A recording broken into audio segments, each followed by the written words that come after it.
जाए ना मोदी योगी वहां पर जाए, लड़े, बचाए धर्म को। दूसरों को लड़वा के तुम जो है धर्म बचाओगे क्या? इनके बाप दादा में वो है, हरियाणा वाले जो है ना, तुम जो है करेंगे, गाड़ देंगे मिट्टी में। समझ में आ रही है? तो तुम मस्जिद खुदवा रहे हो और हम थोड़ा सा नीचे और खुदवा लेंगे, तो ये सारे बौद्ध विहार निकलेंगे। मनोहर लाल खट्टर को जो है नचा के रखते हैं हरियाणा वाले। तो संविधान है तो हम है, नहीं तो ये सरकारें इतनी हिटलर है। किसी धर्म में इतनी ताकत नहीं है जितनी ताकत हमारे संविधान में है। नमस्कार, मैं ब्यूटी गिरी और हमारे साथ अभी मौजूद हैं राजबाला सैनी जी, जो कि तमाम मुद्दों पर सरकार को घेरने का काम करती हैं, जनहित में जो है सवाल उठाती हैं और सरकार से सवाल पूछने का काम करती हैं। अभी जो है सुप्रीम कोर्ट ने राहुल गांधी के सज़ा पर रोक लगा दी है और उनकी सदस्यता को वापस बहाल की जाएगी। क्या कहेंगे आप? मैं अभी पार्लियामेंट हाउस से ही आ रही हूँ, वहीं से ही आ रही हूँ, तो वहाँ पे अधीर रंजन जी वगैरह और जो है ना बसपा पार्टी के जो सांसद है यादव जी, वो सब भी थे वहाँ पर। तो उन्होंने जो है अब अलाउ कर दिया है संविधान के तहत जो है। तो देखिए संविधान की क्या महत्ता है कि राहुल गांधी को जो है उनकी सदस्यता जो है बर्खास्त कर दी गई थी, उनको जो है सज़ा मिलने जा रही थी। तो संविधान ने जब उनके तथ्यों को खगाला कि भाई जो आप मोदी सरनेम के लिए नहीं वो कह रहे थे, वो जो है ये पूछ रहे थे कि जितने धन लूट के बाहर जा रहे हैं उनके पीछे मोदी क्यों लिखा है। उन्हें ये नहीं कहा था कि सारे मोदी चोर हैं। तो संविधान ने जब उनका जो है फेवर रखा कि वही ये तथ्य है और इनकी सदस्यता को जो है रद्द नहीं किया जा सकता और संसद में ऐसे बोलने वाले लोग चाहिए, तो जो है ये एक अच्छा, मैं संविधान है तो हम है, नहीं तो ये सरकारें इतनी हिटलर है कि ये तो हमें छोटी छोटी बात पे हमारी पॉजिटिव बात को भी नेगेटिव दिखा के और हमारी सदस्यता रद्द करा दे और हमारा जो है सिटीजनशिप भी रद्द करा दे। ये तो ऐसी सरकारें ये हैं। तो संविधान जो बाबा साहब भीमराव अंबेडकर जी ने दिया था, हम उसको दोबारा से नतमस्तक होते हैं कि चलिए राम मंदिर भी जब तक संविधान ने उसका साथ नहीं दिया तब तक राम मंदिर भी नहीं बन सकता था। तो इसका मतलब किसी धर्म में इतनी ताकत नहीं है जितनी ताकत हमारे संविधान में है। तो इस संविधान को बिना छेड़छाड़ किए मैं अपील करूंगी राहुल गांधी जी कि आप जिस संविधान के तहत आज आपकी सदस्यता आपको वापस मिली है, आप दोबारा संसद में बोल सकते हैं। तो इस संविधान की कसम है आपको, ना गीता की ना कुरान की, आपने अब नई सभी कोर्टों में संविधान की कसम दिलवानी है। आपने जो है संविधान के तहत हर किसी को उसकी हिस्सेदारी, चाहे वो जो है जुडिशरी हो, चाहे मीडिया में हो, चाहे आपकी कॉन्ट्रैक्ट्स में हो, चाहे आपके जो है शासन प्रशासन सत्ता में हो, सब में आपको सबका हिस्सा देना पड़ेगा, क्योंकि आज आपके काम सिर्फ और सिर्फ संविधान आया है। बीजेपी पर इसका क्या असर दिखेगा, कितनी बौखलाहट दिखेगी उसमें? देखिए बीजेपी तो जो है उसे वो लगता है कि भाई मैंने सारी पावर अपनी इस्तेमाल कर ली, लेकिन ये संविधान एक ऐसी चीज है जो मुझे पे फिर हावी हो जाता है और इस संविधान का ही कुछ करना पड़ेगा। तो इनकी जो है षड्यंत्र और बनने जो है अब आरएसएस वालों के शुरू हो गए हुए।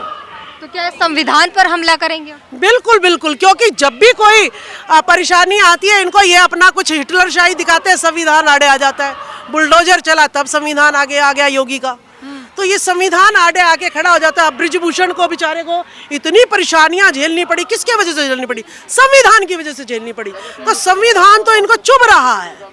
तो अब तो षड्यंत्र जो है संविधान के खिलाफ इन्होंने और तेज करना पड़ेगा। 2024 से पहले अब जो है ना इनको करना पड़ेगा। एक सवाल आ रहा है जहन में मेरे, आप राहुल गांधी को बधाइयाँ दे रही हैं, लेकिन आप लगातार जो है मंदिर जाने वालों का भी विरोध करती आ रही हैं। तो राहुल गांधी भी तो मंदिर जाते हैं, महाकाल की आरती करते हैं, भारत जोड़ो यात्रा में लगातार हमने देखा, उनका क्या कहेंगे? देखिए आप गलत सवाल कर रही है। मैंने राहुल गांधी की को नहीं बधाई दी है, मैंने संविधान को बधाई दी है।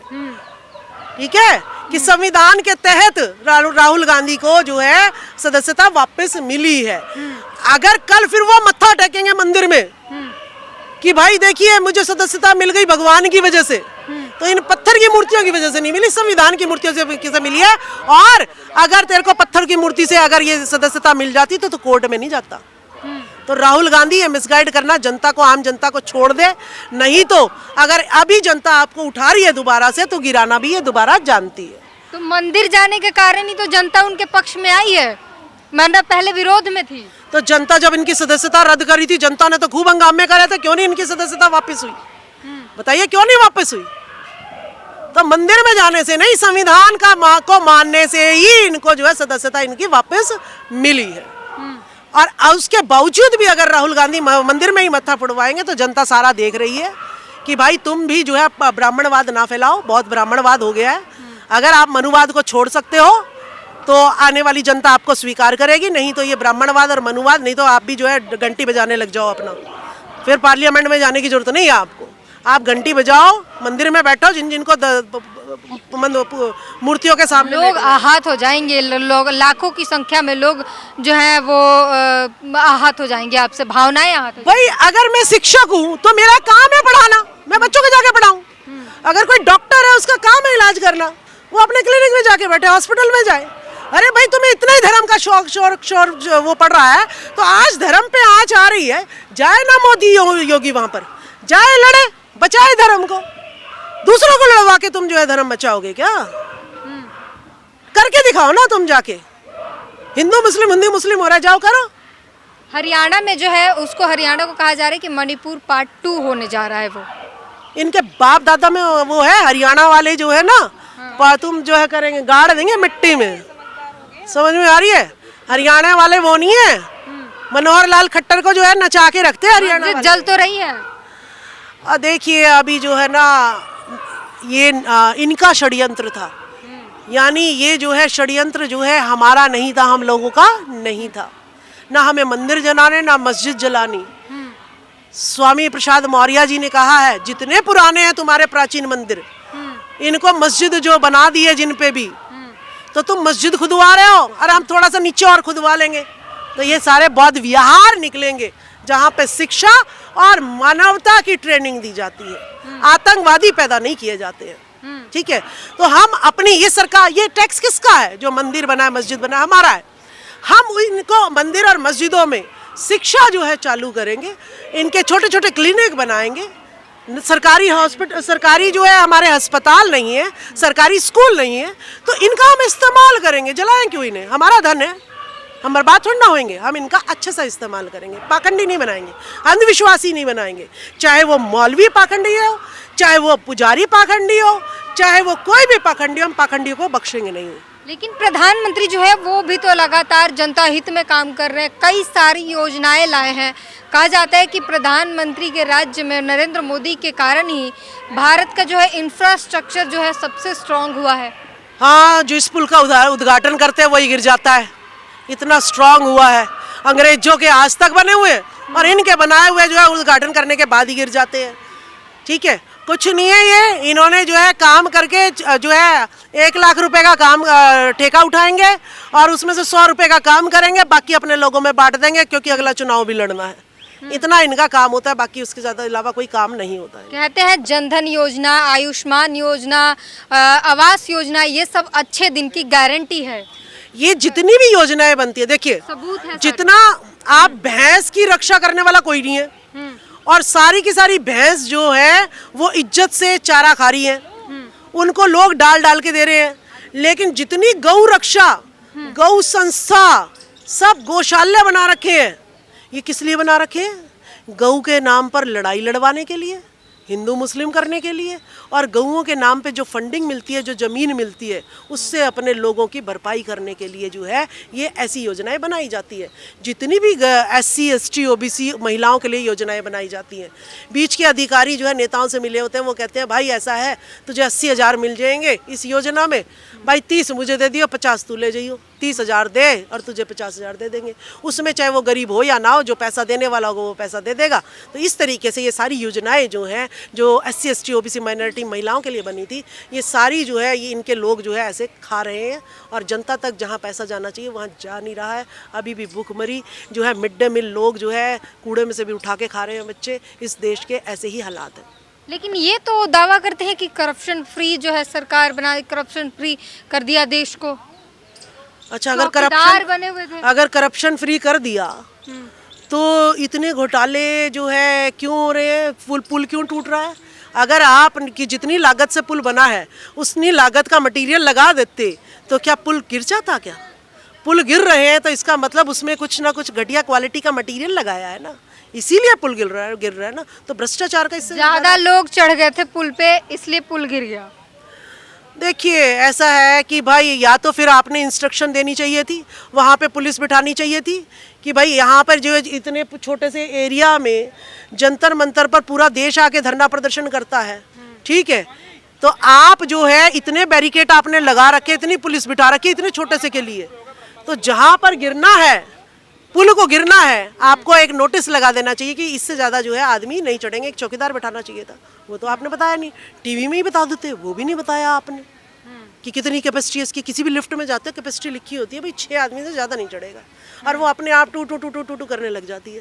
तो यानी तुम्हारी असावधानी के कारण है, जिसकी वजह से जो है जनता तो वही कीड़े मकोड़े समझते हैं, लोग मरे, इनका कोई फर्क नहीं पड़ता इन लोगों को। कहते हैं जनता को अवेयर होना चाहिए, सरकार जो घर घर जाकर थोड़ी अवेयर करी।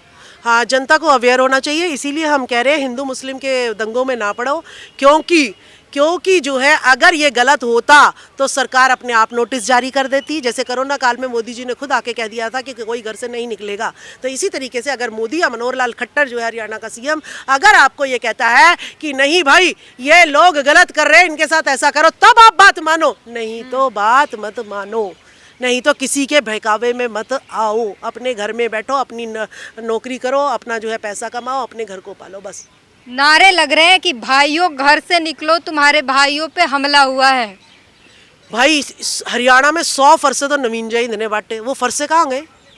अब इन भाइयों को बुला रहे हैं। कल राजकुमार सैनी को कह रहे थे भाई तू भाईचारा बिगाड़ रहा है, तेरी हम इतनी बोली लगाते हैं, ये करते हैं, वो करते हैं। आज फरसे तुम्हारा धर्म। राजकुमार सैनी तो सिर्फ जो है ना काल्पनिक देवी देवताओं के लिए बोल रहा था, आज तुम्हारा धर्म जो है सरेआम सड़कों पे नीलाम हो रहा है, तो आज लाओ ना फरसे ले रहा हो। कहाँ गए सारे नेता इनके? 4 जो है इनके MP है, कहाँ गए सारे? आओ तो फिर SC ST OBC कहाँ ये याद कहाँ चला जाता है? इनको याद क्यों आता है? जब मंदिर में जो है गल्ले पे बिठाना होता तब तो नहीं कहते आओ SC ST OBC वालों, आओ मंदिर में गल्ले पे बैठो तुम लोग, तब तो नहीं कहते ये हमें गल्ले पे बैठने को। हम सिर्फ मरने के लिए ही बने हैं क्या हमेशा? तो अब ऐसा नहीं होगा, युवा समझ रहा है ऐसा नहीं है, ऐसा अब दोबारा नहीं होगा। हम हरियाणा को मणिपुर नहीं बनने देंगे।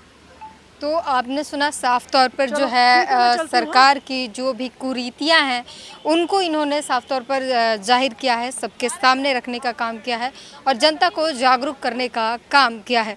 पूरी बातचीत पर अपनी प्रतिक्रिया ज़रूर दीजिए। कैमरामैन आशीष के साथ ब्यूटी गिरी, धन्यवाद। नेशनल दस्तक की आपसे गुजारिश है कि अगर इसको बचाना चाहते हैं तो नेशनल दस्तक को सब्सक्राइब करने के लिए रेड कलर के सब्सक्राइब बटन को दबाएं, फिर बेल आइकन की घंटी दबाएं। नेशनल दस्तक को बचाने के लिए बहुत जरूरी है कि हर खबर को शेयर करें, लाइक करें, कमेंट जरूर करें।